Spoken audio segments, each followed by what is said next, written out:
रहीम अस्सलाम वालेकुम नाजरीन, आप यूट्यूब चैनल देख रहे हैं। मैं इमरान खान हूँ। नाजरीन, नोटिफिकेशन तो अभी तक नहीं आया।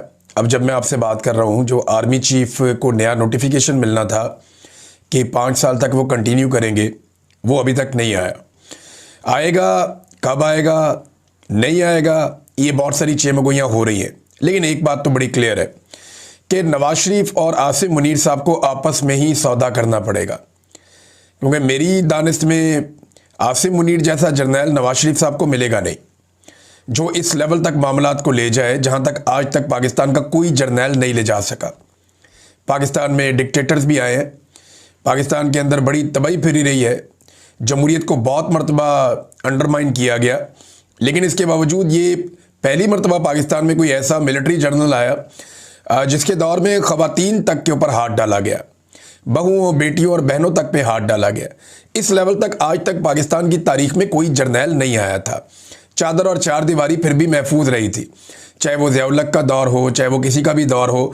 अयूब खान के दौर में फातिमा जना मादर मिल्लत के ऊपर अटैक किया गया, उनके ऊपर घटिया चीज़ें की गई, लेकिन जो ख़वातीन थी, नॉर्मली जो आवाम थी, वहाँ पे ख़वातीन महफूज रहीं। लेकिन इस मरतबा माओ, बहनों, बेटियों, बहुओं का भी ख्याल नहीं रखा गया। तो नवाज शरीफ को इस लेवल तक जाने वाला दूसरा कोई और जर्नैल मुझे नहीं लगता कि मैसर होगा जिस हद तक आसिम मुनीर साहब गए हैं। तो सौदा आसिम मुनीर और मियाँ नवाज शरीफ साहब के बीच में ही होगा, जो मर्जी कर लें। अब नोटिफिकेशन जो है, इसमें अफसार आलम साहब ने भी एक स्टेटमेंट दे के एक नई कहानी सुना दी है, और जो अफसार आलम साहब कहानी सुना रहे हैं वो गवर्नेंस की है।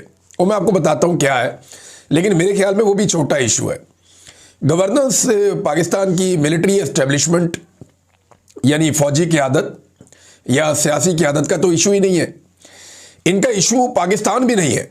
इनका इशू अपना अपना ज़ाती मफाद, अपनी अपनी सियासत और अपनी अपनी कुर्सी है, और उसके लिए ये दुबले हुए फिरते हैं। अब देखें ना, अफसार आलम कह रहे हैं कि फ़ौज सिविलियन हुकूमत पर उंगलियां उठा रही है कि उनसे मईशत नहीं चल रही और ना ही तकरीयाँ मेरिट पे हो रही हैं, काबीना में करप्ट लोग लगाए गए हैं। दूसरी तरफ जो सिविल हुकूमत है वो अपनी कारकर्दगी बेहतर करने की बजाय ये कहती है कि आप कौन सा दूध से धुले हुए हैं, आपके अंदर भी तो फलां फलां बंदा इतना इतना माल बना रहा है। इल्ज़ामात के खेल में नुकसान पाकिस्तान का हो रहा है और पाकिस्तान के लोगों का हो रहा है। हकीकत यही है कि सिविल मिलिट्री दोनों अतराफ करप्शन और नाअहल अफराद दोनों तरफ मौजूद है। अच्छा, ये अब अफसार आलम साहब कह रहे हैं कि वो ये हकीकत जानते हैं।